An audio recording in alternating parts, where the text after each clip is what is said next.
You're listening to the Patriot Nation Podcast.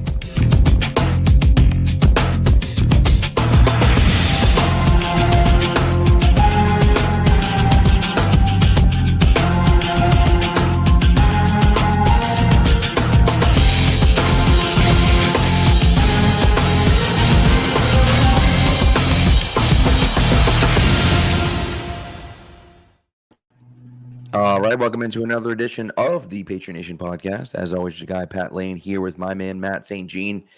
And Matt, my voice is almost back to normal. Almost back to normal. Not quite, but we're getting there. And it's a short week, baby. So we are recording on Tuesday night instead of our normal Wednesday night. Let me tell you, I am shocked right now that your voice is in better shape than mine is, given that I was at a heavy rock concert last night that went for 3 hours, and I was singing the whole time. So I don't know how that happened. But well, I don't know. My voice, I magic guess. of youth. I guess. Yeah, maybe that's got to be it, man, because goodness sake, I'm just not as young as I used to be. You know what I mean? It's just the way it goes. What are you going to do? You never are. That's quite true. That is quite true. It's a great point. But as my buddy's friend used to always, as my friend's dad used to always say, it's better than the alternative. So yeah, I'll take it. So, Old Man Mob, Matt, and Ray, what's up, guys? Thank you. Appreciate you guys are around. Hopefully things turn around for you, Matt. Not sure what's going on, but hopefully things turn around for you. On Thursday should help. Right, that'd be nice. Someone who is struggling is Jawan Bentley, and we're all struggling with it. Unfortunately, Jawan Bentley basically out for the season with a torn pec. Look, they said there was some reporting that he's going to be out for the year. He's on, now he's out on IR, of course. And we said, well, we hasn't been placed yet. But, well, right, he will be, of course, because he's got the torn pec, right? But potentially he could be back at the end of the year. But it just doesn't make any sense to me why he would play again this year. Now, if you're fighting for a playoff spot or something like that, maybe. I just can't imagine this team being in a position to be fighting for a playoff spot. And so why are we coming back, in week 16 or 17 to come back and play just a few games and kind of maybe not rush back, but put a little bit of a quicker timetable than normal on it. I don't see the rationale behind it. Yeah. And it's tough because Bentley is leader in the clubhouse, leader on and off the field for this group. He's been the guy broke him down in the locker room after the first win of the year.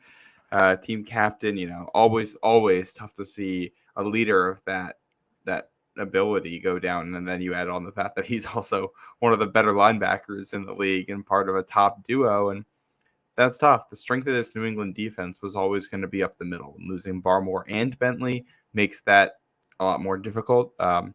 Wishing him the best in his recovery. Obviously, no need to rush back with what this team is like. But if he can come back this year, I'd love to see him again. Yeah, of course, right? I mean, look, I said to someone, he's the emotional leader, signal caller for the defense, leading tackler, best linebacker, captain. But other than that, they didn't lose anything. I mean, it's no big deal. It's just it's like they just lost, one of their better players. And I think that's, look, they had a tough time against Seattle. And I don't know how much Bentley would have helped, but it certainly didn't help that he was out. And maybe nothing changes there, but it's definitely a tough blow for them. And I will say the one thing that makes this easier to swallow, middle linebacker is also maybe their deepest spot on the roster. Yeah. Jelani Tavai is a great player. I thought Raekwon McMillan did a good job last week. Quick turnaround here, so I haven't gotten it as deep into the tape as I normally would have at this point for one of our episodes. But in the first viewing, I didn't notice anything out of place from Raekwon McMillan. He looked fine, I thought. Fast, physical, he's a capable backup. And, you're a couple weeks away here, hopefully, from getting Taki back involved in one of their free agent additions. Marty Mapu, another guy who should figure into this whenever he is able to return. Those two players are going to be called upon to help fill in for this. And I guess that the the silver lining is that this will give some new additions the ability to prove a role for next year. Just like Barmore being out means that you're going to have a bunch of interior defensive linemen and fighting for a role for next year's team. You get the same thing with your second linebacker spot, able to develop some other guys there. So, yeah, hurts this year's team. Hurts to lose a player like Bentley, but if there's a year to lose players, it's this year. That's definitely true. And look at this; it's an epidemic across the league. I mean, you look at anyone that plays fantasy football, and even if you don't, the Rams got both of their starting wide receivers are out for long-term, fairly long-term injuries, 4 to 6 to 8 week injuries. And then you have McCaffrey who's on IR, and you have, Jefferson got banged up, and he should be back, but he got banged up last week. AJ Brown got banged up. He may not play next week. So you start looking around the league, and you're like, man, there's just a million guys that are hurt. And, I just don't know how long. It's just the rest of the league. I mean, that's just, unfortunately, that's what happens. And when you cut practice time down, when you cut preseason games out, when you cut all those things out, this is what happens at the beginning of the year. Guys get hurt. They're not used to getting hit. They're not used to the grind of, week to week football. And now all of a sudden guys get hurt. And there's also just a certain amount of bad luck to it. You got a lot of guys hitting each other. There's a lot of injuries in the NFL. And yeah, the injuries don't seem as bad by the end of the year because there's more attrition. So less of your star players are playing. The guys who are going to get injured are going to be more likely to be back up because the stars already hurt. Beginning of the year, basically all of the stars are healthy. So when somebody gets hurt, it's more likely to be someone significant. Yeah. So yeah, it's a good point. And we'll see with Bentley too. I mean, they initially reported the Patriots didn't think this is going to be that serious. Then you find out it might be season ending. Then some reports saying maybe not season ending. So we'll take it, probably month by month and see where he ends up. But one of Tavai's goals for this season was to prove himself as a 3-down linebacker. He said, "Well, here is your opportunity to go do that." He's probably not leaving the field for them. Yeah, that's a good point. And so, we'll see. Yeah, I'm looking. I don't know. I don't know what's going to happen. It's really, I thought it was really strange. I even said, like, was that one of those, like, they were weeding out guys? It was just really strange to see, like, it's not that serious. And then, like, literally, like, 3 hours later, I was like, season-ending injury. And I was like, wait, what? Like, what are we talking about here? That seems like one of those where Bentley came into the building and they did initial tests on it. Maybe I don't know. I don't know medical stuff, but whatever their initial tests were, and it was like, oh, maybe it wasn't as painful or as they thought it was going to be. And they're like, okay, well, the injury probably isn't that severe, but we're going to have you do all of the imaging anyway to see it. Then you go do the imaging, and it's way worse than you thought it was. And that's certainly possible. So yeah, or maybe there was a mole in the clubhouse they're weeding out. Well, that's what I mean. Like, that's, what I mean. Like, you feed them wrong information and kind of see what ends up. I don't know. I mean, that's a little, deep throat there, but no, I don't think that's actually what's going on. But so old man Mob Dej mentioned Devin White, who was a coach's decision, healthy scratch on Monday night for Philadelphia. Is that a guy that maybe they could trade for? I don't know. Look, and he says he wouldn't give up more than a 7th-round pick. I'm not giving up really anything for him either. He's on the older side. You kind of have guys already. I see the potential there with him, but I just don't, I don't get it unless Philly was like, we're literally going to cut him. Like, send us a 6th and we'll send him in a 7th or something like that. You know what I mean? Like, I'm not even doing that. I mean, you got a guy like McMillan in the building who's been around for a while, knows the defense, can execute it especially for like the next 2 weeks until Taki and Mapu were eligible to come back. And they signed Taki for a reason. I'm not trading for somebody to replace him before he's even seen the field. Yeah. And I'm not trying to, remove an opportunity for Mapu to play here. So it's fair. I don't think you need to make any roster changes for this. You have depth from within. Like I said, it's an area where you're deep, and let's let those guys play. I think if there were somebody on the market who was, like a Jelani Tavai or a Kyle Van Noy, somebody who was a high linebacker draft pick who wasn't working out, who was still young on a rookie deal, who you could get for cheap, that intrigues me. Someone who you can put in a different spot with a different league coached defense. But an aging vet who can't get on the field for a defense that hasn't played all that well. Yeah, I'll that's just fair. the guns I got. It's a good point. That's a good point. And that's sometimes where, we look at it and think we have to go outside the box, and sometimes we don't. You know what I mean? So, what was I going to say next? There was some. Oh, I know what it was. One other guy that will not be playing for the Patriots this year, Jalen Reagor. Just a hysterical turn of events. For those of you that didn't see it, Jalen Reagor posted an Instagram story. I think it was an Instagram story of, it's a famous picture, but it's, a really nice car under like a lean-to with a terrible house. Brand new Bugatti. Yes. And so, was unceremoniously released from the practice squad just mere hours later. Allegedly had nothing to do with the picture, but come on now. I mean, like, that's hysterical. It's Jalen freaking Reagor. What are you talking about, dude? You stink. Like, you think you're the missing piece for the Patriots offense? What are you even talking about? Yeah, and the meaning behind the meme for people who haven't seen it is that, like, he's implying that he's the Bugatti in the house that is broken down, which is the New England Patriots offense. And it's like, dude, you are at best wide receiver 7 on this team right now, and you will be wide receiver 8 when Kendrick Bourne comes back. You're not a Bugatti. You may have been a Bugatti when you were a rookie, and there was all this hype about you. You are no longer the brand new Bugatti. And I believe it was reported that it wasn't the social media post that did him in. It was the fact that he had expressed some kind of similar sentiment in the building. And it's like, I mean, I love the confidence, man. But yeah. I would love to hear how that conversation went. The receiver who was 8th on the depth chart going to the coaches saying, "Play me or I'm leaving." It makes absolutely no sense. It makes no sense. It's just like, what are you even talking about, dude? You're Jalen Reagor. You stink. You stink. Well, like, it's just old man mom says that Reagor's the house. Well, I was reading comments about this earlier, and there was a segment of Patriots fans convinced that he was talking about, the Bugatti being Drake May and the team not letting him play, because that was a more sensible explanation. It does make more sense than him.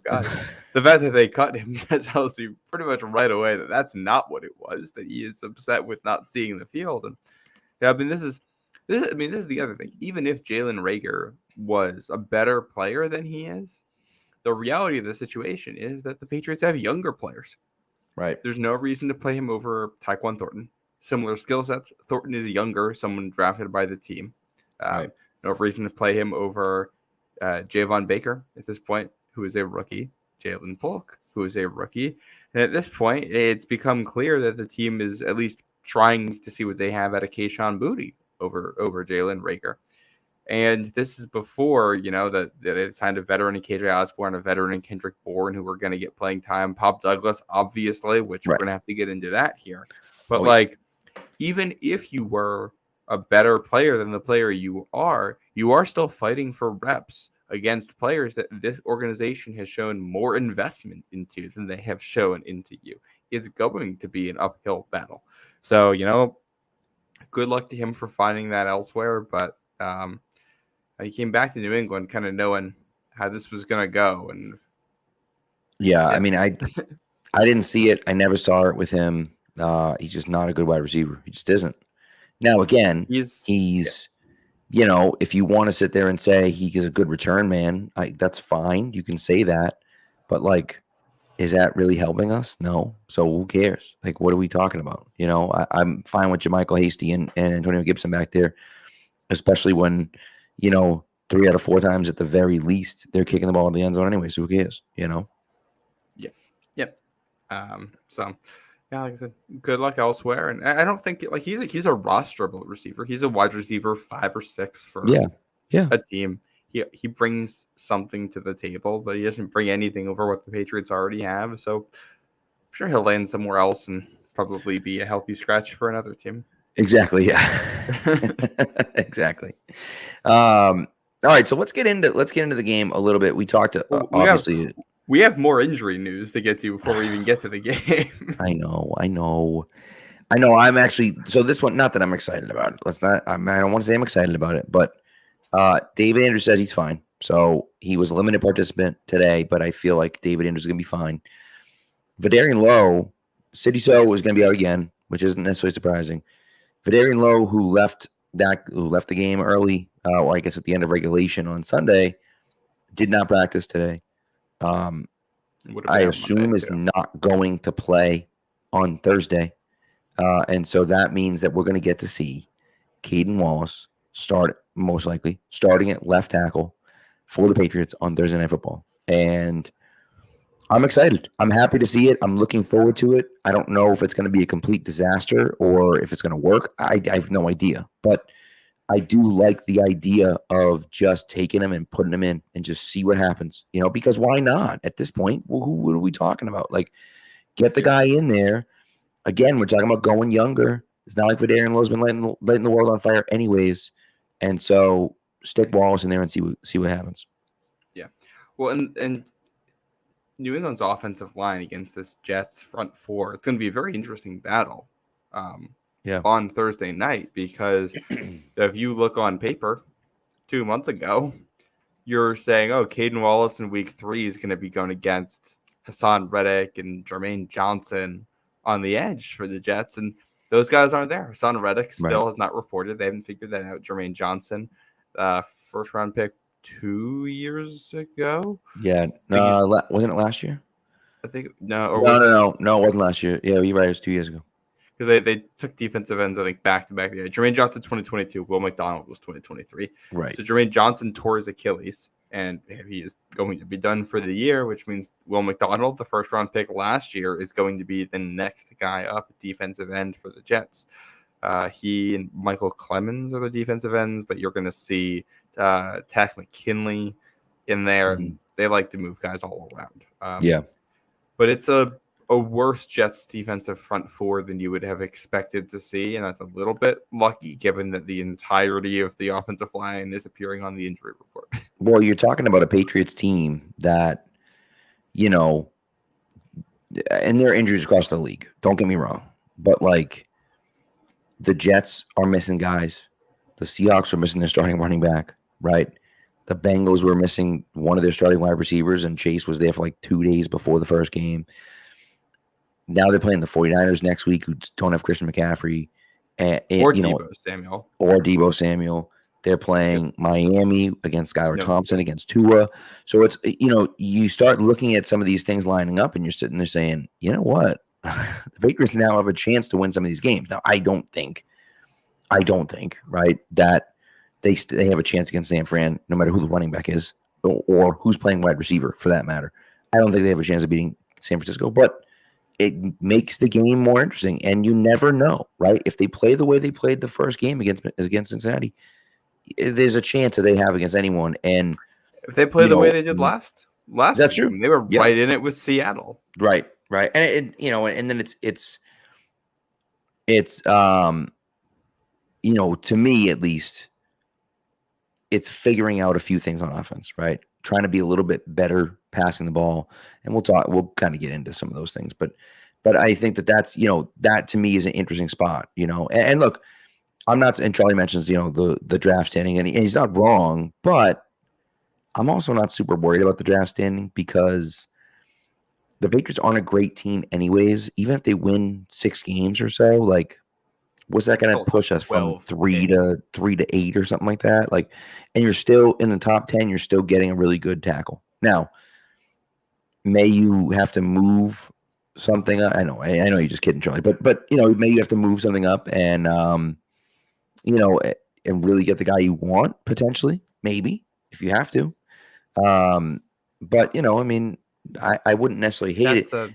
Arizona did something 100%. Arizona did that. Of course, they traded back, but Arizona traded back with Houston when they were the 3rd pick, and then traded back up to, I think, 5 to take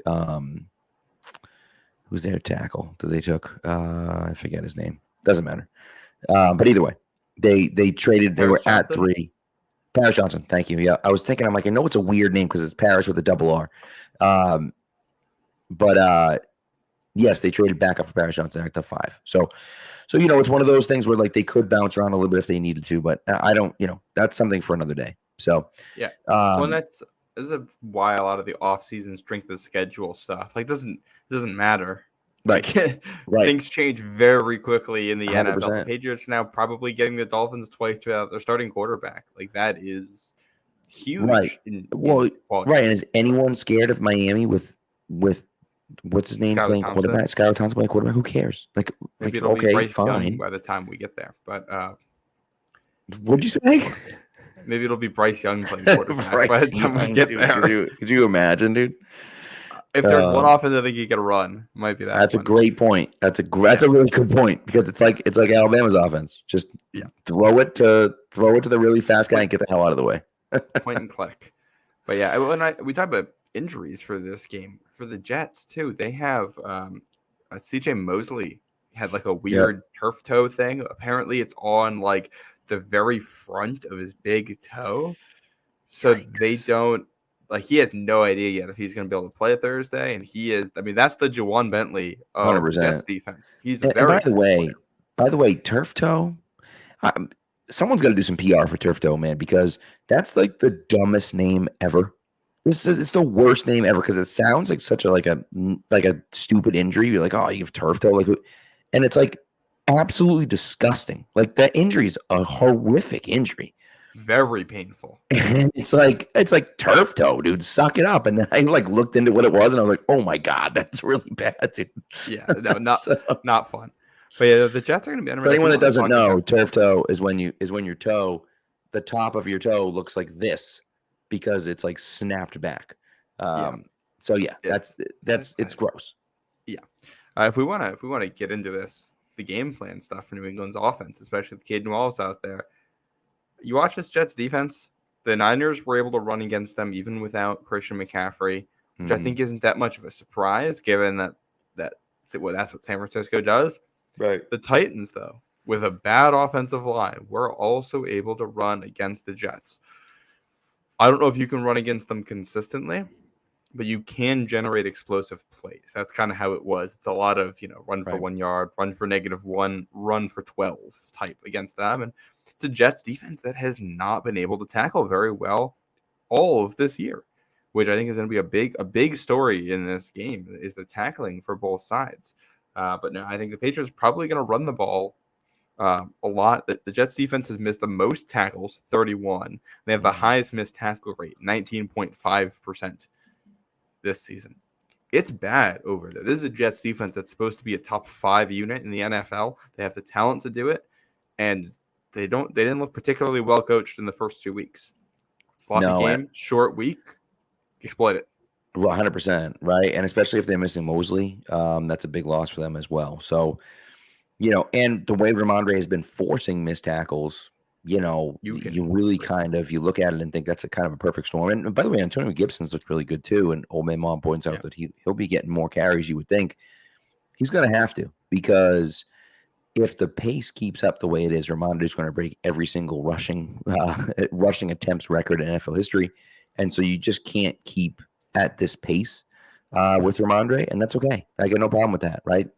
Put in Gibson, maybe even activate Kevin Harris for a game or two, to give Ramondre a little bit of a blow. You obviously want to make him. He's still the bell cow. He's still getting the vast majority of the carries, but you can slow it down a little bit. You don't need to go all in every single game. And so I think we'll see Gibson get more work as time goes. And that 45-yard run, which should have set up, again, it only would have been 6 points, but still should have set up the Patriots for a fairly easy field goal, was an incredible run. I mean, he was tackled 4 yards in the backfield, broke that tackle, and then just flew by everyone. It was a really nice play. So, you'd like to see more of that on a Gibson. Yeah. No, I agree. And I think you watch this, the way this Jets defense has played in general, they like to run. They don't blitz a ton. They're going to try to get pressure with their front four, which is why they invest so much into it. They lost the guy who's their prized free agent addition in Hassan Reddick, who still hasn't played, and the backup to him was a first-round pick. When he goes down, the backup to him is also a first-round pick. That's the kind of depth that they're going to bring at you there. And what they're going to try to do is lots of twists and stunts. They're going to play games up front. So they're going to have the defensive end kicking inside after the snap, and he's going to try to go over the center. You're going to have the defensive tackle trying to rush to the outside. You're going to have a defensive end rushing, all the way from lined up over the right tackle, and then he's going to be on your left guard. And they're going to do all kinds of stuff like that. The team's going to do that to you.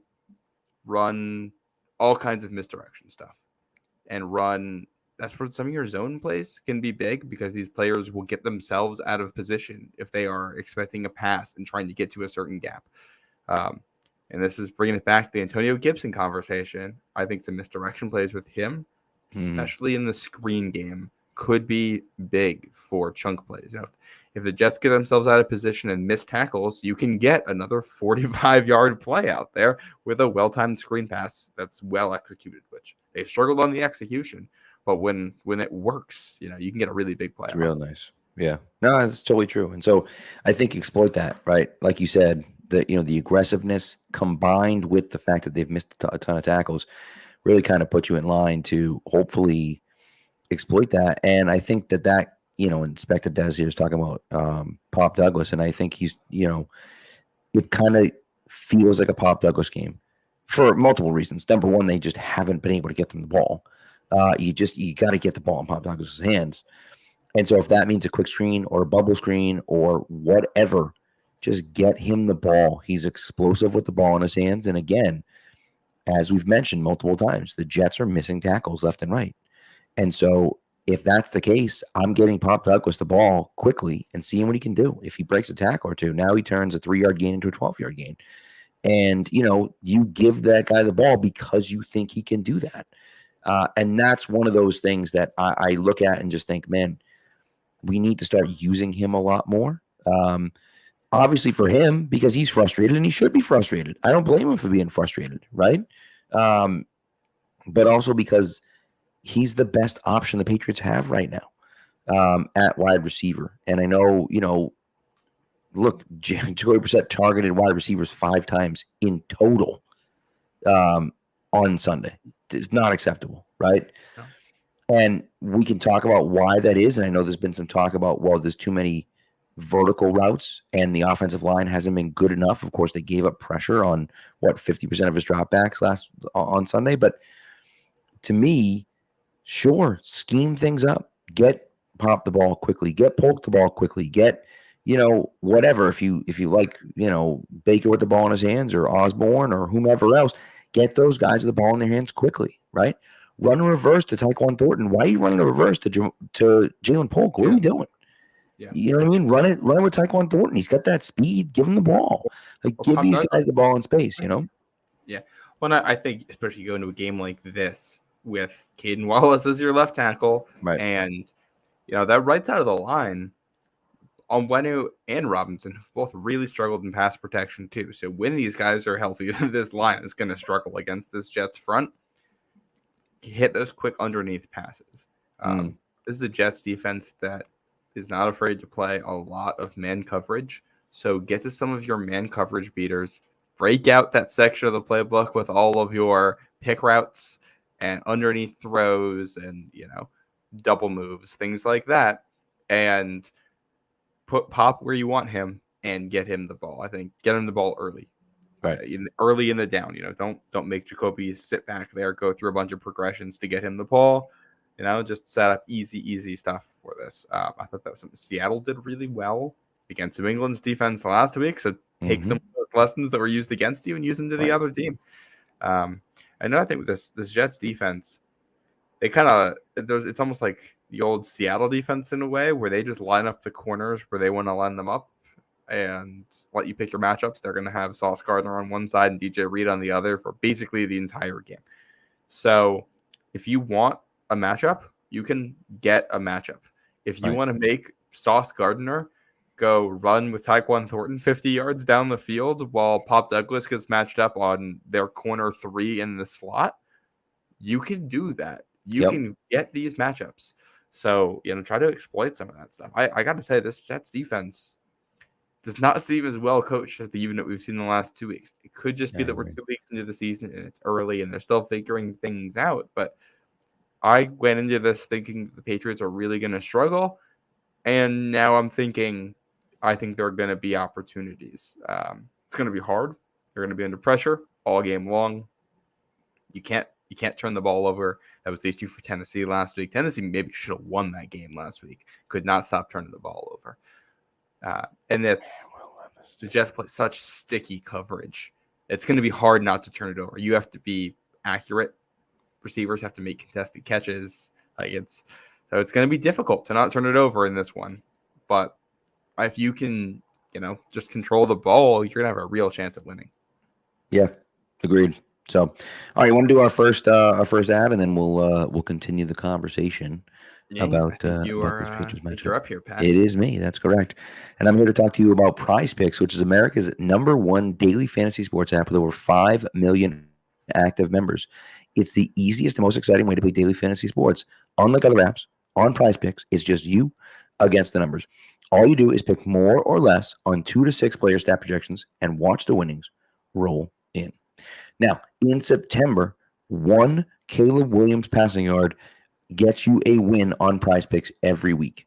That means 1 passing yard for Caleb Williams. He's been terrible. He hasn't thrown a touchdown yet. It doesn't matter. You don't need a touchdown. You literally need 1 passing yard to get a win, and you need 2 to 6 wins to cash it, right? So you get 1, you're halfway there already. So the other thing for me is that you can win up to 100 times your money with as little as 4 correct picks on Prize Picks. That's a big amount. Now, for this week, I'm going with, listen, I'm taking the Caleb. You're foolish if you're not taking the Caleb Williams one. You're foolish if you're not taking the Caleb's. Do it. Take it. What I'm adding on to there is I'm taking more than 52.5 rushing yards by J.K. Dobbins, and I'm taking more than 1.5 field goals made by my guy, Joey Sly. That's what I got for this week. So what you're going to do is you're going to download the Prize Picks app today, and you're going to use the promo code CLNS and get $50 instantly when you play $5. That's code CLNS on Prize Picks to get $50 instantly when you play $5. You don't have to win to receive the $50 bonus. It's guaranteed. Prize Picks. Run your game. We're back. All right. So, so let's get into it. Let's get into a little bit more as far as like matchup wise is concerned. I do think the Patriots match up okay, right? The real question to me is, can you throw the ball? And I guess outside of okay, let's maybe okay. All right, let's do it. Do you think there's a chance that Drake May is starting next Sunday? Week 4? Yes. Yeah. 100%. I don't know how likely it is, but a chance. Yeah, especially when you have a mini bye where you get to reevaluate things. One of the things that stood out to me watching the Jets-Titans game was how often Will Levis was able to make plays happen with his legs. Mm-hmm. Brissett capable of doing that, but Brissett's not as fast as Drake May. We all know that. And I came away from that thinking, man, like the areas where the Titans were able to have success against the Jets were, some of it was on the ground, some of it was with stretching out the defense horizontally. A lot of it was just, Jets are going to go play man coverage, quarterback's going to take off and run and pick up some yards. Or attacking down the field because it's going to be tight window throws no matter what and putting receivers in positions to make a catch. And I came away from that thinking Drake May is good at that stuff. Those are the ways where he helps you win football games. I don't know if that's we'll see how the game goes this Thursday, but for anybody that follows me on Twitter, which shout out at Matt St. Dream, so go check that out if you haven't. I was posting a lot of clips from the offense from Sunday. And I thought Jacoby Brissett missed a lot of things mentally. Part of that is just being under pressure as often as he was. That's going to happen. But some of it was, again, the obvious stuff that I'm not sure why he's not getting to it. Right. And that is where he's supposed to have the advantage over someone like Drake May. So, especially when it comes to pushing the ball down the field. So, if that's what they're getting out of him, this is going to come sooner than we think. Right. And, my last little bit on this. a lot has been made about the pressure numbers of New England's offensive line. To be clear, New England's offensive line is not good enough. This unit has to play better throughout the season. The guys just have to improve. You have to find a way to do it, coach them up, figure out what works for these players. But there were definitely a handful of plays where it's only pressure because either everybody's covered down the field or Brissett is just bailing on the pocket or running, trying to make things happen instead of going through his reads and not throwing with anticipation on things. And if that's what the offense is going to be like, then I'd rather have the better athlete out there. Right. Right. Now, here's the biggest thing, right? To me, Brissett's a backup quarterback. He's always been a backup quarterback. We went into this year knowing he was a backup quarterback, right? The product does not look good on the field, right? Now, the first game, I like the fact that he turned some of those third downs into first downs with his legs. I don't think he was particularly accurate with the ball. I don't think he did a particularly good job throwing the ball. But they won, and they won because they ran the ball very well and played great defense. And that's great. You played a very winnable game on Sunday, And, this is where you can turn some of those losses into wins. And you can also now give your quarterback some experience in the real game. Now, the biggest question for me is Drake May ready? Because again, and we talked about this, and we'll continue talking about this. And I think it was Charlie Weiss who said, no, I'm sorry, it was Ernie Adams who said Drake May plays when he's ready. Not a second earlier than that. When he's ready to play, he plays. Now the question is, when you say ready to play, what does that mean, right? Does that mean you're ready to go? I mean, I think of it as like having a kid, right? Nobody's ready to have a kid. You're just not. Sorry, like no one is. But there are times in your life when you're a heck of a lot more ready to have a kid than other times, right? And so it's like, I don't want to necessarily wait until he feels 100% ready. But maybe we look at it and say, well, yeah, he's not ready yet, but he's never going to be ready. And so, he's ready enough. He can handle it. We feel pretty good about his progression and what he's doing. And so we throw him out there. And I think that's really the biggest question is how much they want to protect him. And again, I don't know the answer to that question.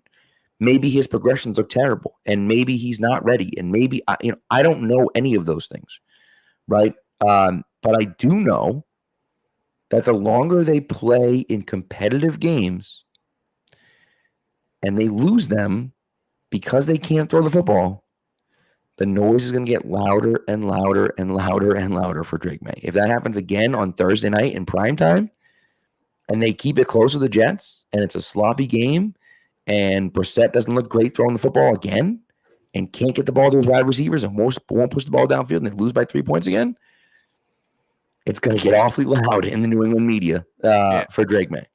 Well, it's one of those things, it's kind of a damned if you do, damned if you don't, in terms of like the way the noise is going to build. Because if you play close games and don't win, and the passing attack isn't great, the noise is going to be, well, this could have been a win if you had Drake May.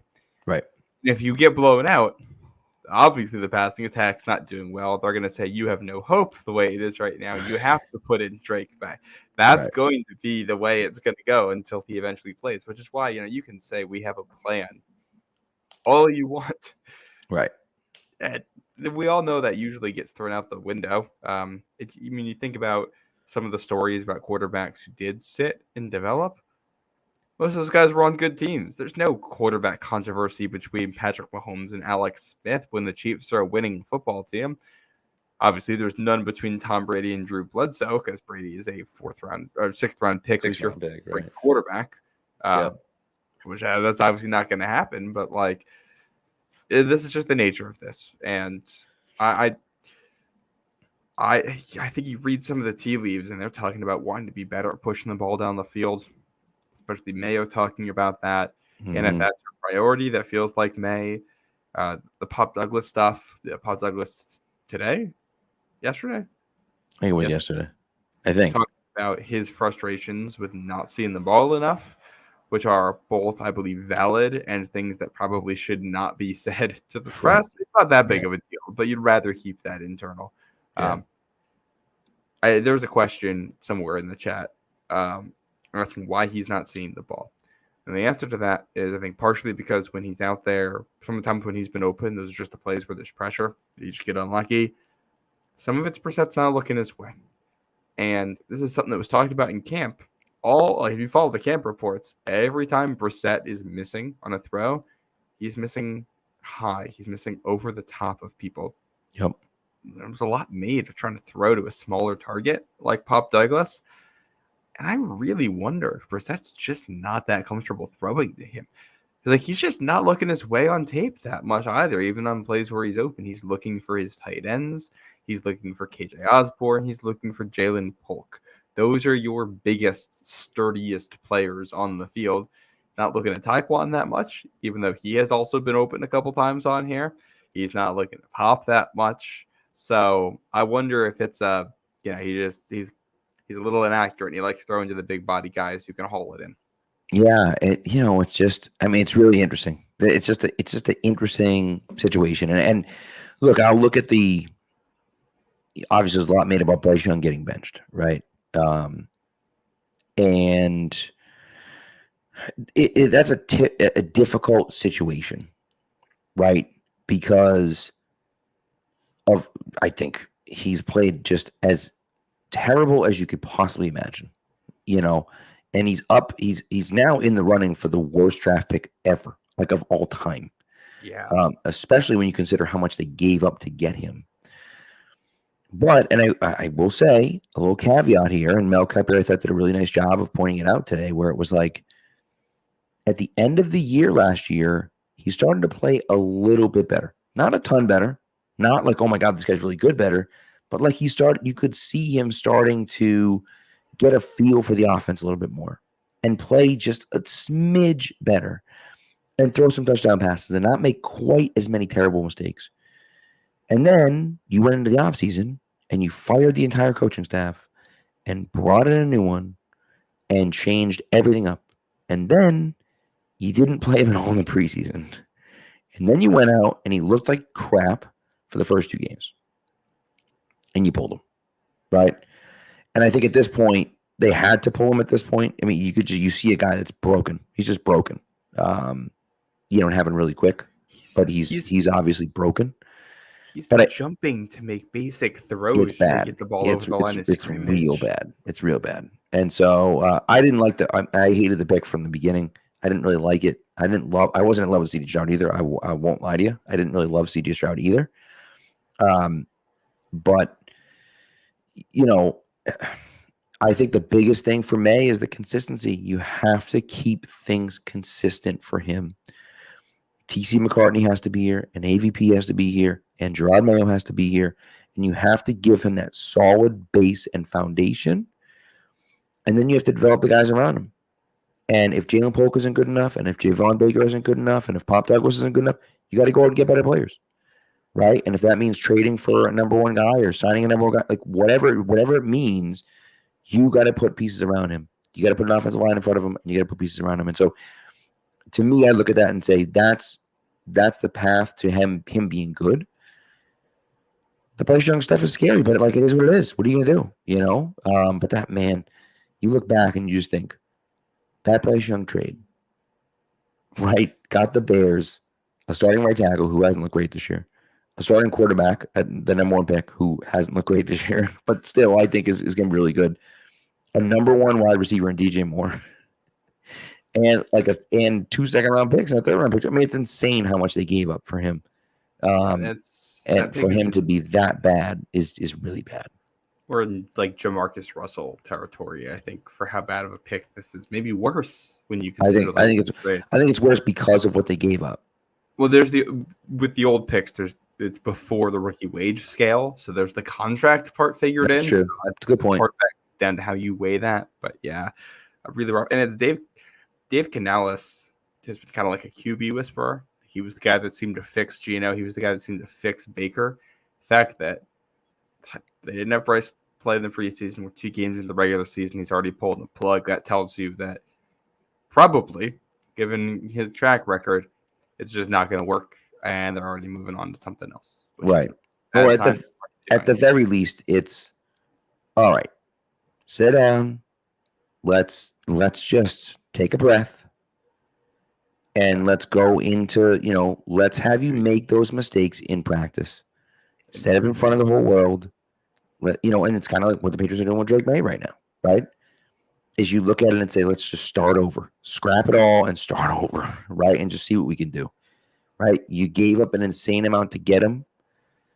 You're kind of tied to him for now, but at the same time, you might just look at it and say, screw this, like, we're out of here. Like, maybe we just move on.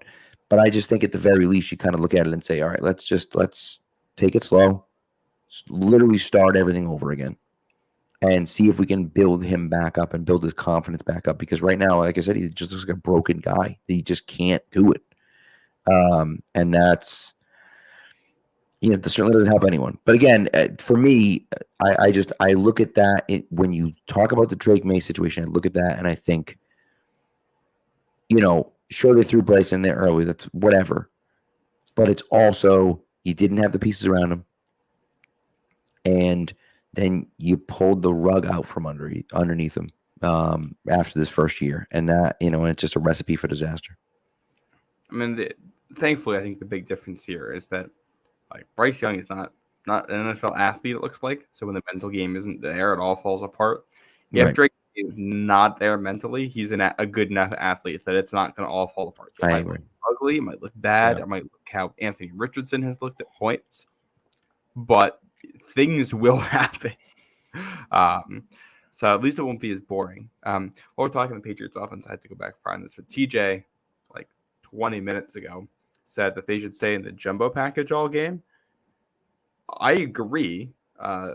NFL Pro had a stat about the Jets really struggling against jumbo, 6 offensive linemen and personnel packages dating back to last year. The Patriots have been very successful running the ball out of those packages this year. I think the question is, who's your 6th offensive lineman now? I think there's kind of 2 options here. You can go to Montre Jacobs and start to give him some run. He is the next tackle up. He hasn't played for New England yet. Or you can try to fit Nick Leverett in there, which is just a different – that I think is tough because then you're putting a center guard on the edge in the tight end spot. In theory, he can do it. If they've practiced it, he can do it. Right. But, can he do it on short notice? I want to see him do it, and I think on a short week like this, they've run all but once in heavy personnel with 6 offensive linemen or more. Go out there in the heavy personnel at some point Thursday night, and this is the night where you call your play action off of it, your deep play or some kind of a play action screen, or I don't know what you want to call, but this is where you're going to get into your trickery out of that package. Yeah. To me, it's Jacobs, right? To me, Jacobs is, he's a monster. Put him out there and let him eat up space, right? And especially since, primarily he's going to be run blocking. Run block's a lot easier than pass blocking. So stick him out there on the edge and just say, go kill that guy right over there. Okay. Right? To me, that's for a new guy. 100%. Right. It's not okay, here's the play and do this and do that and pull here and do that. And it's no, just see that guy in front of you, go block him. Okay. That to me makes the most sense. And so we'll see what they do, of course, but I think it makes more sense than having Leverett out there, especially, they did put Leverett in at center for one play last week. And so I can see, Jesus Christ, at fullback is what I meant to say. Yeah. I saw your face and I'm like, what did I say? I'm like, oh, right. Fullback is what I meant to say. And so I can see them doing that with him as well again. And so maybe they run a Landon Roberts, Nick Leverett. You never know. But whatever you want to do, if they want to run with a fullback like that, I'm totally cool with that too. Mm-hmm. I just think if there's an area where this Jets defense is weakest, it's going to be run defense. They like to play man coverage. They like to play cover 4 on the back end. Those are the 2 main coverages that you're going to see, which means those are cover 4 has the safeties heavily involved in the run fit and stopping the run, coming up and filling gaps. but man coverage is not necessarily going to be that way. It might be cover one man. I think you're going to see a couple different coverages there where I think you can run the ball on them.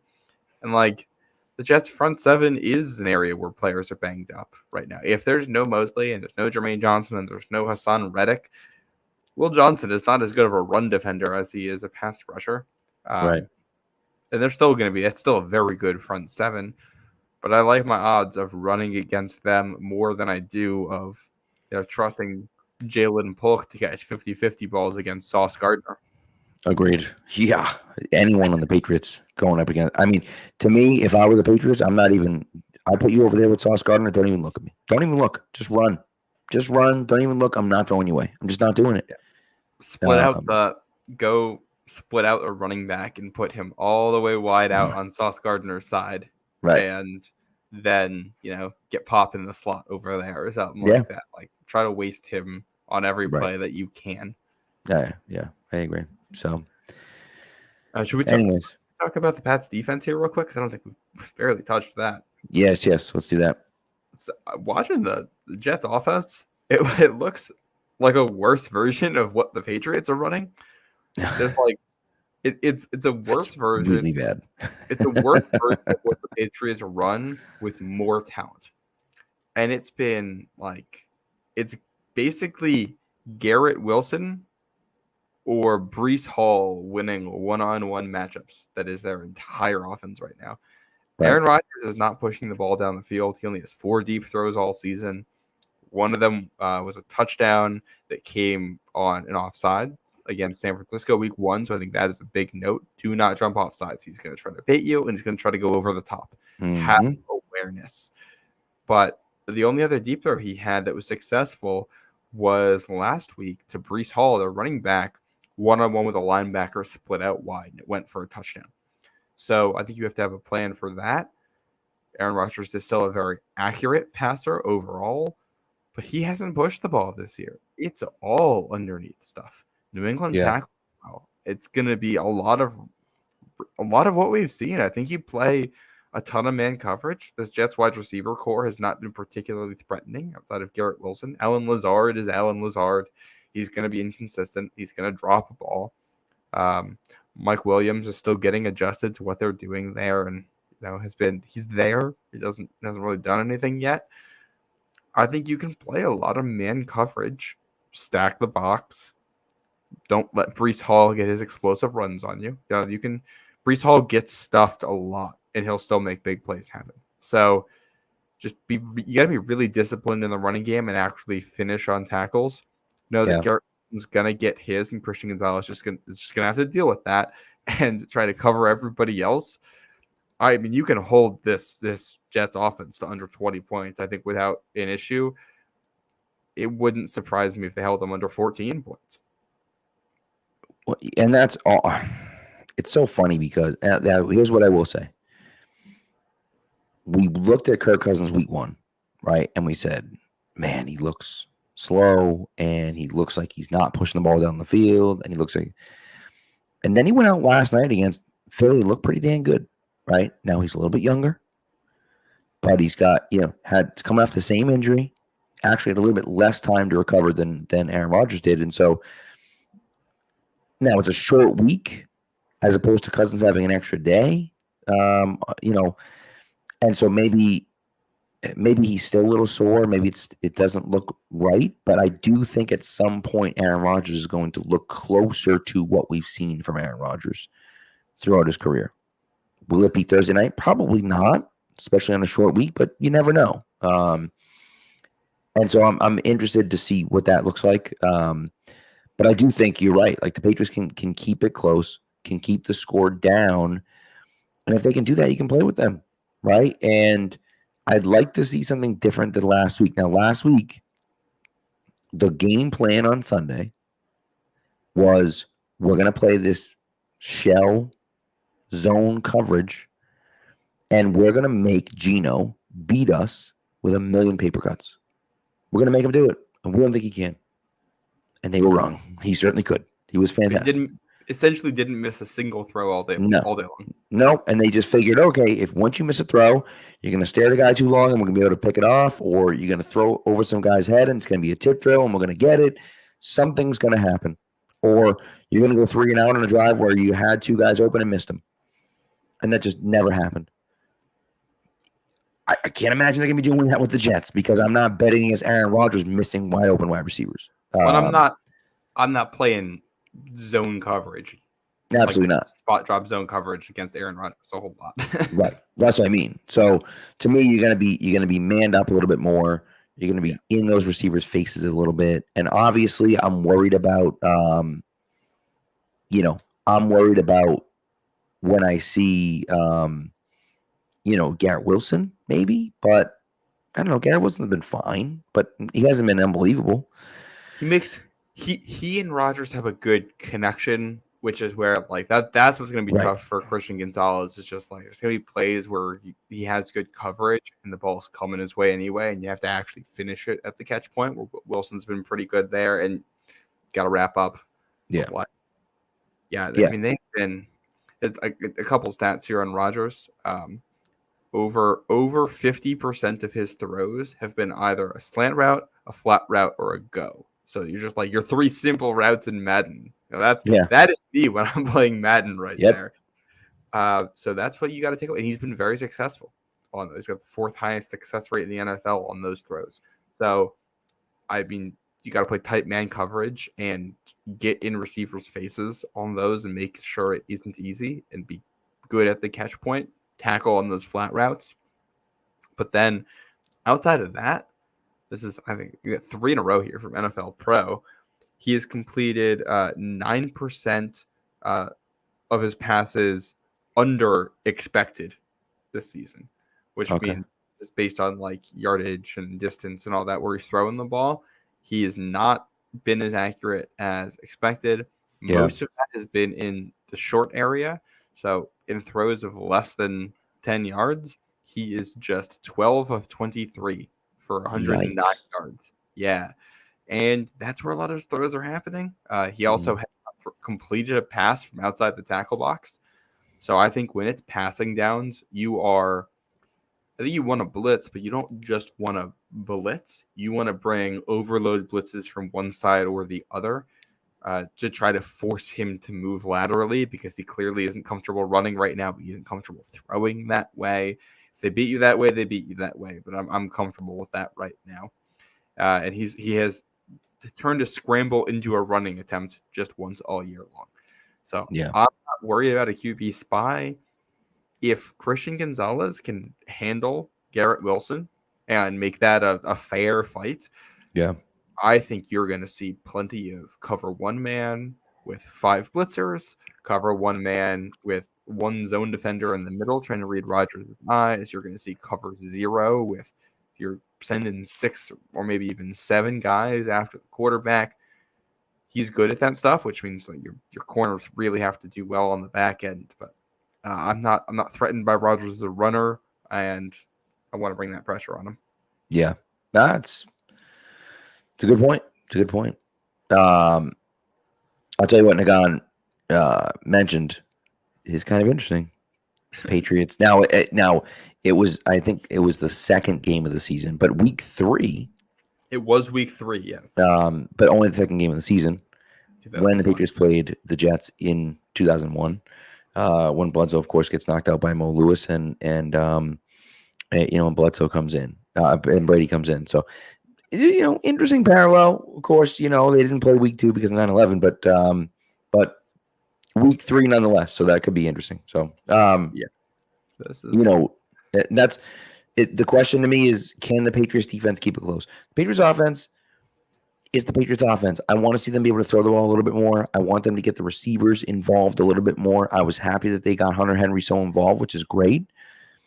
But then when the second half comes and they make a concerted effort to stop him, you got to be able to get the ball to someone else. And Brissett was not able to do that. And so I think the Jets come in.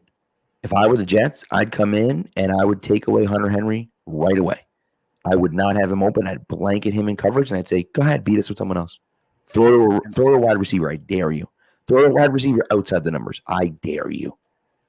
And can Brissett do it? And that's, and the key to victory is going to be running the ball early, staying ahead of the chains, and not letting the Jets get into those situations. And I think, if the Patriots win this game, it's going to look a lot like the Bengals game, I think. Agreed. This Jets secondary play is, I don't think you want to mess with that too much. No. I do like the matchup better in some ways than against like Seattle, because I think you're going to see more man coverage. And I think if you can get to 3rd and 4 a lot of the time, okay, you might know they're going to play man, and you can get a rub route for Pop Douglas or a rub route for Hunter Henry or something like that, and scheme the open and move the chain, put your extra offensive lineman back on the field and keep running. Yeah. But like this is not the get right game for your offense. It's a short week on the road against one of the most talented defenses in the NFL, without without your starting left tackle. Unless Caden Wallace comes out and is a revelation at left tackle and earns the job for you, the rest of the season, the way he plays, the offense is not going to be why you win this game. The offense just has to do enough to not lose it. Yeah, I mean, if you win, it's probably going to look a lot like the game did last year, where you're getting a touchdown on a broken play somewhere, try to force a couple turnovers, or get the year before, for that matter, when Marcus Jones has the walk-off punt return touchdown, right? And so it's the same recipe it's been against the Jets, because quite frankly, I'm not all that impressed by the quarterback play at this point. It's better than it was with Zach Wilson. I don't think you're going to be seeing a ton of interception-worthy throws, and Aaron Rodgers is not mobile enough to just extend plays and huck it up. So it's going to be a lot of underneath stuff, but Patriots can handle that. I got to be physical as corners, but they have the personnel to handle a matchup like this. Yeah, agreed. All right, you want to do your ad read, and we'll do our final things, unless you got something else to add. Only other note I had: Jets blocked a punt last week. It's the Titans. The Titans have had punts blocked in each of the first 2 weeks. So I think that is probably more of a Titans thing than it is a Jets thing. But with how New England special teams looked last week, with getting a field goal blocked, I think I just want to put that on the radar in case that comes up. We'll see what happens. But, you can't – game like this is probably going to be close and low scoring in my eyes. And you can't have field goals getting blocked in a game like that and expect to win. Just can't do it. So you got to be good. Yep. Especially can't once getting blocked. You can't give the Jets short field. No, absolutely not. Field goals blocked is one thing. It's bad enough, but blocking a punt is real bad, because that turns into a short field every time. And so that's something you can't have happen, especially when you have Behringer, who's been just sensational so far this year. Yeah, Behringer's been awesome. But yeah, all right. Ad read time to pay the bills, and that money that's coming in from the bills, that's going right out to Game Time. I love watching football games live. Living here in New York, I try to see the Patriots when they come to town every single year. And, every time I go, I have a great time. I'll go with some of my old college buddies or Patriots fan friends or whatever, and go tailgate a little bit, enjoy the game, enjoy the ambiance, and, hopefully enjoy the sad faces of all of the Jet fans on the way out of the building. If you want to make that easier than ever, go to Game Time. Game Time picks filters out all the fluff to show you the incredible deals on great seats, so you don't have to waste time searching through thousands of tickets. Patriots game just this Thursday has this. You can just go right through all of the seats and find it easily. I've been looking all week because I'm still figuring out exactly when the best price is going to be and which tickets I want to get. But Game Time has made it super easy to spend 2 minutes on there every day and take a look through everything to figure out exactly what it is that I want. And you can see the view from your seat as you're going through, so you can figure out exactly what the best value is for you, or it'll mark some of the best value tickets for you right away when you open the app. And with their lowest price guarantee, you know that you're going to be getting the best deal out there. Take the guesswork out of buying tickets with Game Time. Download the Game Time app, create an account, use code CLNS for $20 off your first purchase. Terms apply. Again, create an account and redeem code CLNS for $20. Download Game Time today. What time is it? Oh, yeah. That's a good one. Yeah. Game Time's so cool because of the way they do it.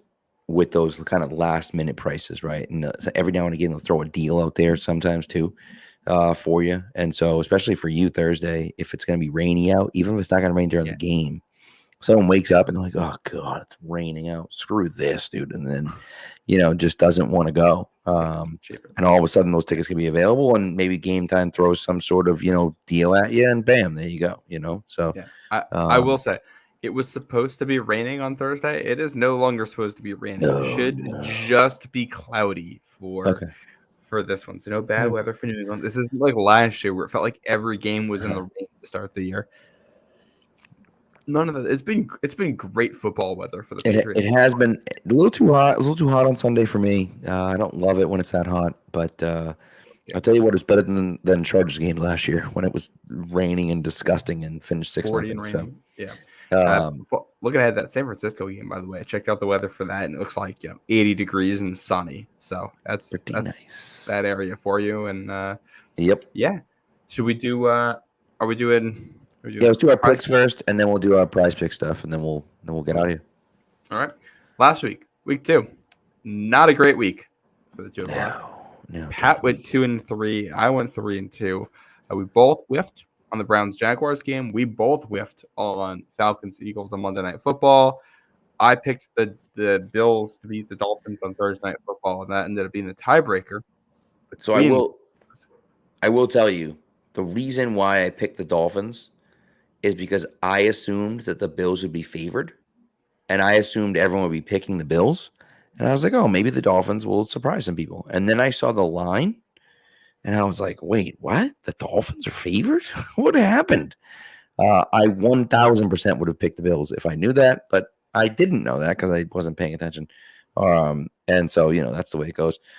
As far as the Eagles game, the ending was insane. Just completely insane that happened. I was just getting out of the concert as that was happening, so I only caught part of it. I'm gonna have to maybe tomorrow go back and rewatch this to see exactly what happened.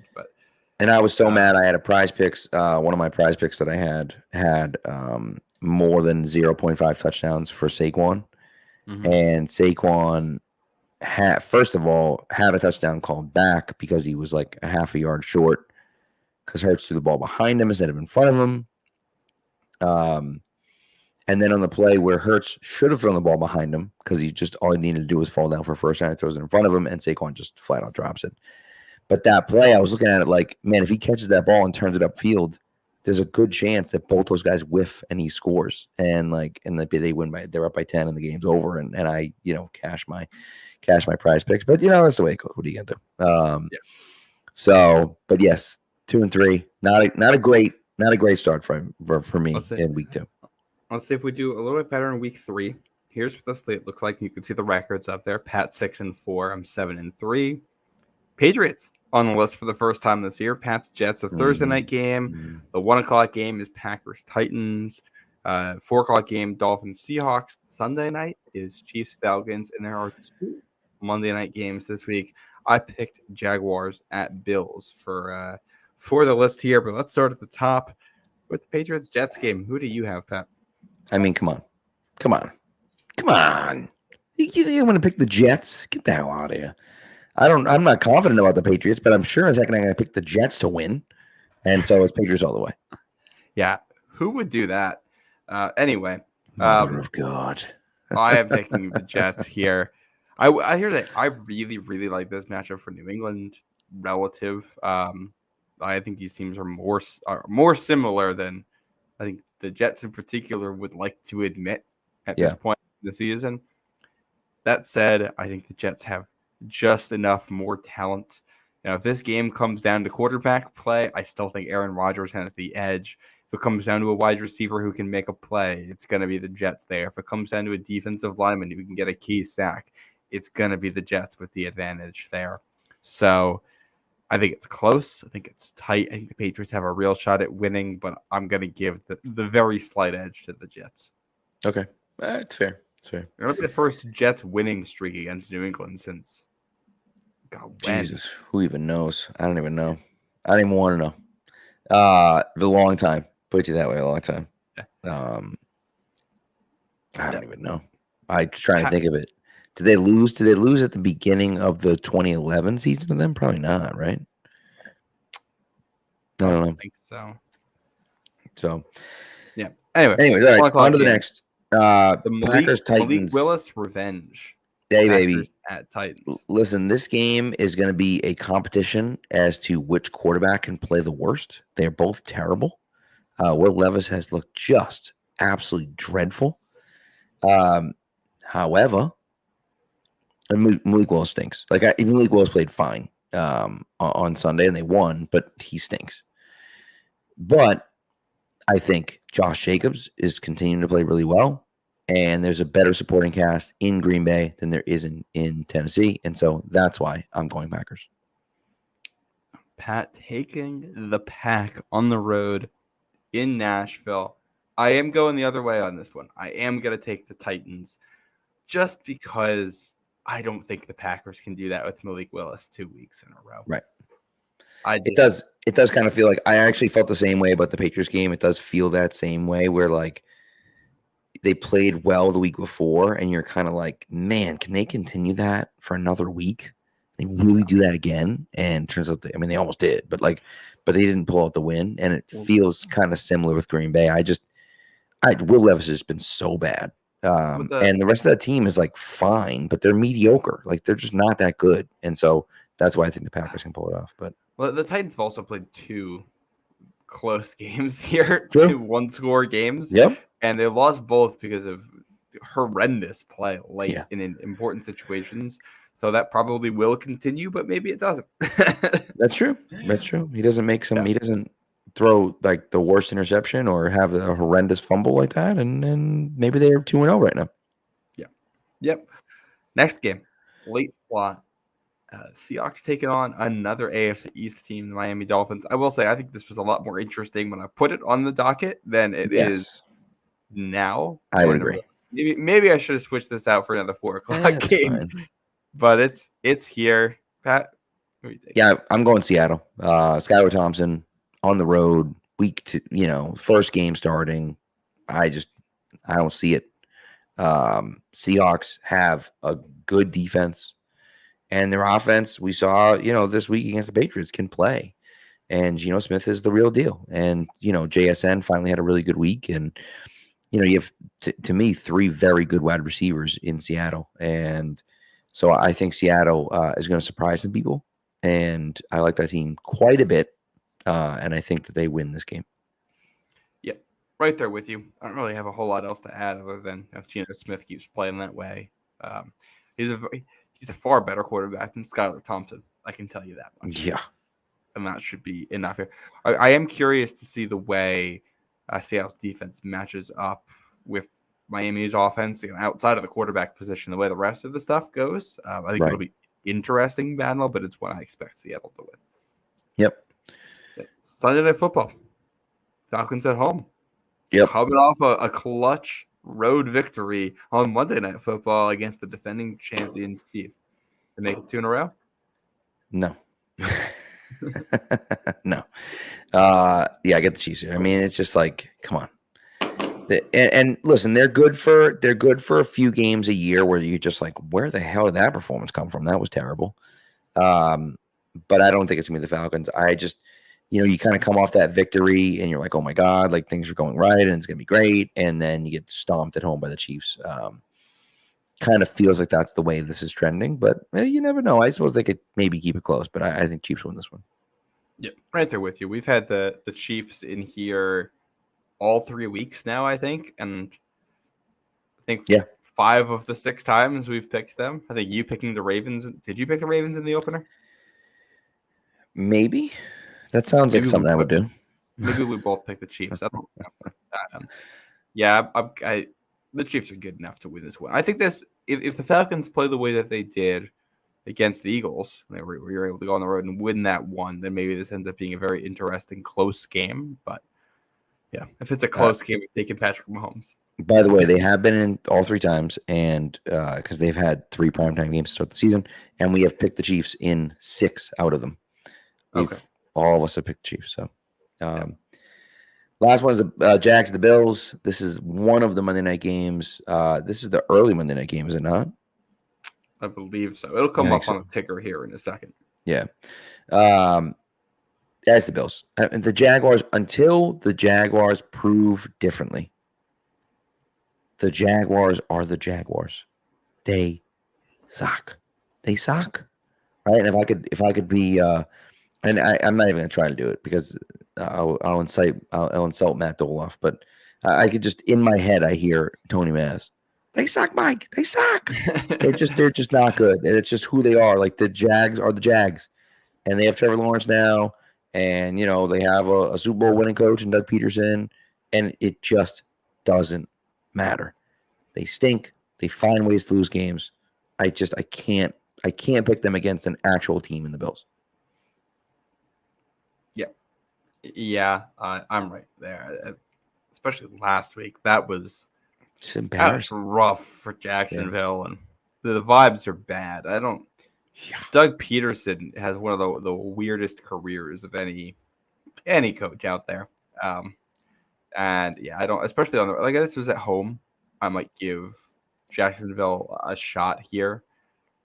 I just don't like the way they match up. Maybe the Jacksonville offense breaks out. Maybe this is what they needed. This is a Buffalo defense that's going to play a whole lot of man coverage against you, and maybe the receivers are good enough to beat it. We've seen Trevor Lawrence make some great plays, but I just do not have a whole lot of trust or faith in this Jaguars team. I got to see it to believe it. Yeah, but Travis Etienne, I don't know if you saw this or not, but Doug Peterson said that they have a lot of talent in the locker room, and Travis Etienne's response to that was, "We need hard workers, not talented guys." Things going well. Vibes are great. Yikes. That's not great, especially coming from a guy that didn't lose the Dolphins game for them, but fumbled at the goal line when they were about to go up 24-7. And instead, the next play was an 80-yard touchdown pass to Tyreek Hill. Literally the next play. It sounds like this team needs a coach who knows how to turn high-end talent into hard-working players. Huh. Am I crazy, or does this call for Urban Meyer? Oh my god! Imagine if they rehired Urban Meyer. He's probably still getting paid by them somewhere. That means still on the payroll. What the hell? Just bring him back. Yeah. Hey, we'll say Tom Coughlin. I think he went down to Jacksonville before he retired, right? Did he go back? He may have gone to the front office or something like that. He wasn't their head coach anymore.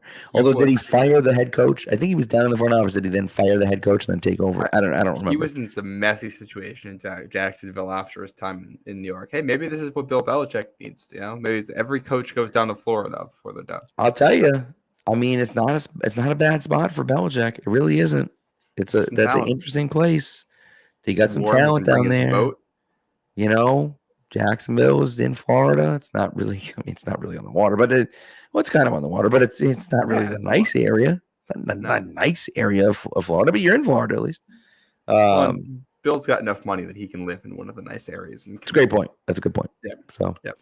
By the way, before we get to our prize picks here, I did look up last time the Patriots lost 2 in a row to the Jets. Yep. 08 to 09. The Patriots lost at home the overtime game to the Jets. That was the one where Matt Castle hit Randy Moss as time was expiring to force overtime, and they lost.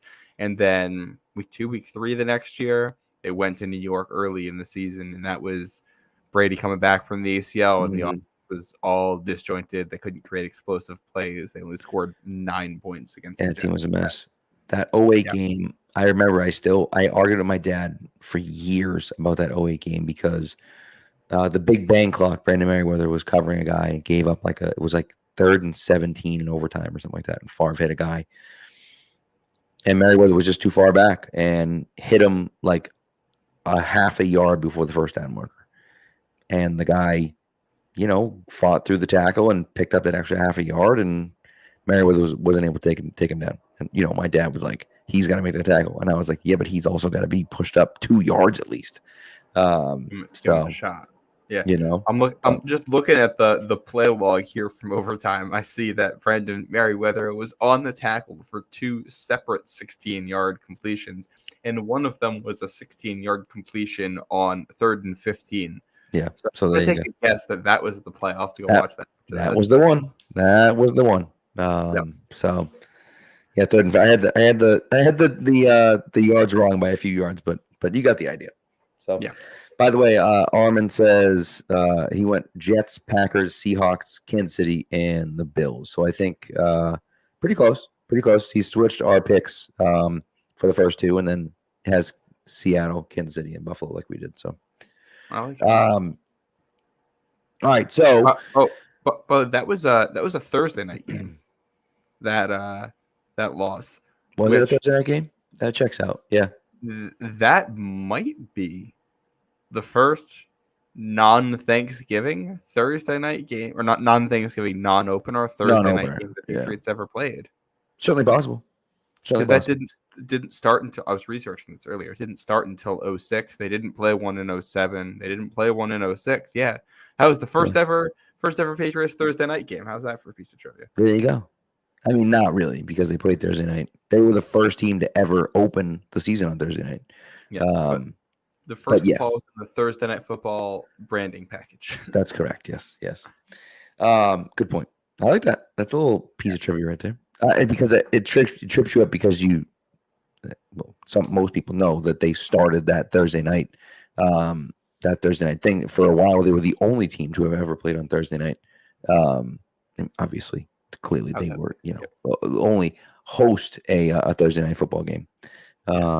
And so, outside of Thanksgiving, clearly, right? So, anyways, real quick, I love this question from Armand. If Bill Belichick went to the Jags, which happened first? Mac wants out, or Bill Belichick moves him? I think the third part of this is, when does Matt Patricia get hired? Yeah, great point. That's a great point.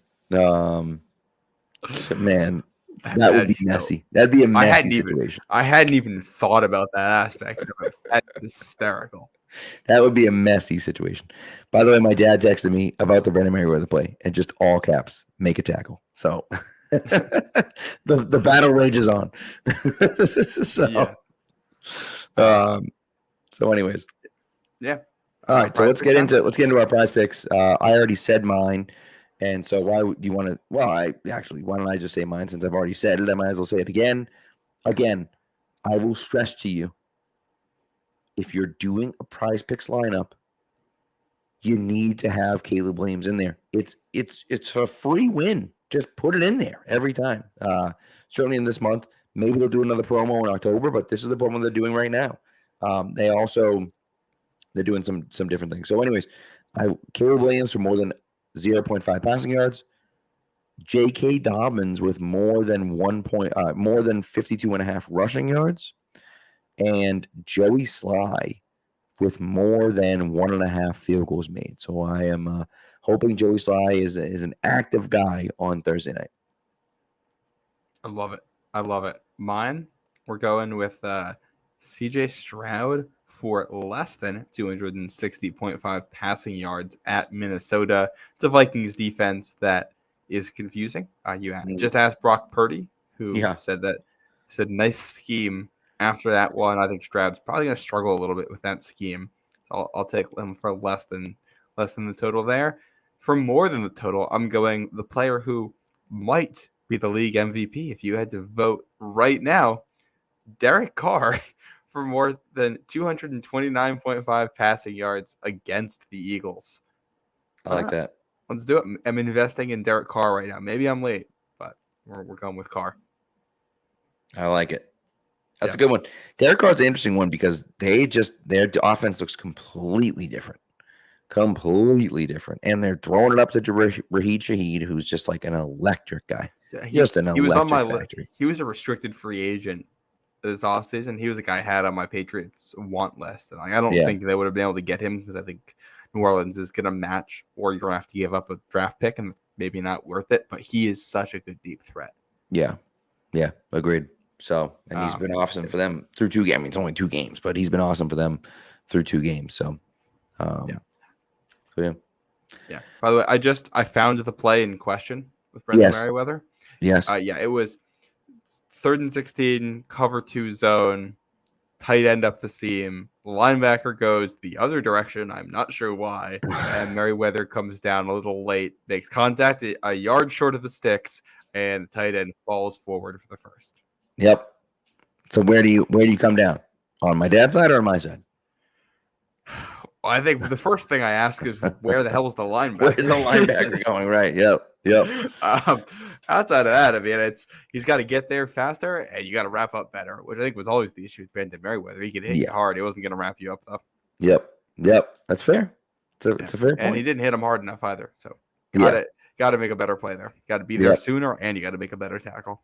He always stunk anyways, but I'm sticking to my guns. I don't care. I mean, listen, what are we, 16 years later? I'm sticking to my guns. 16 years. That is painful to hear. You got to, it's funny. I was talking to someone about this today. We had Jersey Day at school today, and one of the women was wearing a Wes Welker jersey. And, I was saying, I'm like, oh yeah, he left in 2011 and they signed Amendola to replace him. And she was like, oh, my husband said that, it was Edelman. And I'm like, well, yeah, Edelman replaced him in the slot, but they signed Amendola to replace him. I looked at her and I go, that was 13 years ago. That's insane how long ago that was. To be fair, I think it was 20. It happened in 2013. The actual signing, because it was after the 2012 season. Oh, you're right. It was 2013. I don't know why I was thinking 11. The signing happens in 2013, but yeah, I don't know why I was thinking 11 because I was thinking for whatever reason that the Patriots went to the Super Bowl in 2011. I was thinking the Patriots the Broncos did 11 and 13, but they did 13 and 15. Yeah, I get it. So they sign Amendola. He goes off in the first game. And then tears the muscle off his groin in the process, and then goes on the shelf for 2 months. Yeah. And Edelman steps in, after coming back on the veterans minimum, and and the rest is history. So and you go out and beat the Saints with Edelman, Austin Collie, Kenbrell Tompkins, and Aaron Dobson. Dobson played in that game, yeah. Insane. And Michael Omenawinui. I'll tell you what, man. Good player, but one thing that I will say is that Jalen Polk got a touchdown pass, and people were like, rookie receivers, the Patriots have never done this ever before. And I'm like, that's Aaron Dobson erasure, man. I will not stand for this Aaron Dobson erasure. He had some good plays. He had a long touchdown against the Jets his rookie year. He had a few plays. Oh, I believe a week 2 Thursday night game in the rain. Very ugly, low-scoring game. Sure was. Yeah, that was the only touchdown of the game, I'm pretty sure. And so, 3 or 13. Obviously, he didn't hold. Obviously, he didn't. He didn't stay healthy, and he didn't really do anything after his rookie year. But he was out there his rookie year and made some plays. And so, the Tom Brady highlights guy on Twitter, whose handle I'm forgetting. Tom Brady Daily, is that what it is? I think so. He has been doing lists of his 10 favorite Tom Brady plays from each year. And in 2013, I think there's 3 Aaron Dobson plays in it. Which makes sense. He burned the Steelers that year when they faced them. And he had some real moments, but it's just never developed. And he couldn't stay healthy. I mean, a lot of it is he couldn't stay healthy, but he also wasn't a great quarterback. It was healthy. It was drops. It was miscommunications. And then you bring in Brandon LaFell, and there goes your chance. It was also one of those funny things that they were like, Aaron Dobson never dropped a pass in college. He's got the best hands. And then people were like, are you sure about that? When they actually came in and tape, they were like, issue. Are you sure you never dropped a pass in college? So, But by the way, speaking of the young receivers, I think last little tidbit here. You see what Brady said on the broadcast? Mm-hmm. He was on the Cowboys game. I actually didn't see the play in question, but I would assume based on what happened, Dak Prescott threw the ball to a young receiver who did not make the play, and I think he fell down. I think he fell down. Brady was asked by his broadcast partner there, what would you do in this situation? Are you going right back to the young guy to try to build some confidence? For his answer is, I'm not going back to him today. Maybe next week, but not today. If he can't make the play, I'm not going to throw the ball this way, which explains so many of the issues we saw with young receivers in New England. That's who Brady was. Well, I'll tell you what. Pat McAfee tells a great story about Peyton Manning and Austin Collie. I don't know if you heard the story or not, but Austin Collie's a rookie, and worked hard, worked his butt off. Everyone liked him because he was hard worker and whatever. And he goes out there and Manning throws a pass. I was like, it was a fine pass, but it wasn't a great pass. Well, Collie puts out one hand, tries to catch it with one hand. Starts jogging back to the huddle, and Manning just points to the sideline. Let's go to the sideline. so he runs off, and the offensive coordinator's like, "You're in the game," and he's like, "No, I'm not." He just said, "I'm not in the game. I'm not going in the game." And Manning, I guess, came off the sideline and said, "If you ever try to catch a pass with one hand again, you will never play for this team ever again." It's just like, that's incredible. What a great story. But that's Brady and Manning. Like, you need to be there. I am throwing you the ball, and I'm trusting that you're going to be in the spot that you say you're going to be, and you're going to make the play. And if you can't get in that spot and you can't make the play, I'm not throwing you the ball. Right? And it's like, that's a lot to demand. But it's like, when you're at that level, when you play the game at the level you play the game at for those two guys, it makes sense. You're not Patrick Mahomes extending the play for 12 seconds and then throwing it all the way across the field to a wide open receiver because all 8 guys in the backfield are running around like with chicken with their head cut off because they're like, what the hell's going on with Mahomes? That's a different story. Every single play was based on timing, knowing where the team was supposed to be, knowing what the guy was supposed to be, and then him making a play. And it's like, if I can't rely on you to do that, I can't throw you the ball. Right. Nope. And so I get it, but it does make it awfully difficult for young guys to come in and be successful. So, what are you going to do? Double-edged sword, being that good and being that demanding. Right. Yep. Right. Yep. Absolutely. So I think I'd still take it, though. I'd take it. I'd take Tom back if he wanted to come back. It works. Oh, yeah. I'll take Tom back doing whatever. He wants to go out there and play left tackle. We saw him. That's correct. Yep. Once, I'll take that. Like, right. All right. Well, let's get out of here. Thanks for tuning in, guys. We appreciate it. I'm going to be live Thursday night right after the game. Matt is not going to be with me because he's going to be in New Jersey. But I'm going to be live right after the game on Thursday. I'm not sure who's going to be with me. We'll figure it out. It's going to be someone, I think, or no one. Yeah. I don't really know. So either way, I will be here potentially with someone else, potentially not. I don't know. But I'll be here Thursday night after the game. And then, of course, we'll be back with you next week for our preview of the San Francisco 49ers. And maybe we'll be talking about Drake May starting quarterback that weekend. You never know. So we'll see. Anyways, thanks for tuning in, guys. We appreciate you as always. And we will talk to you Thursday night.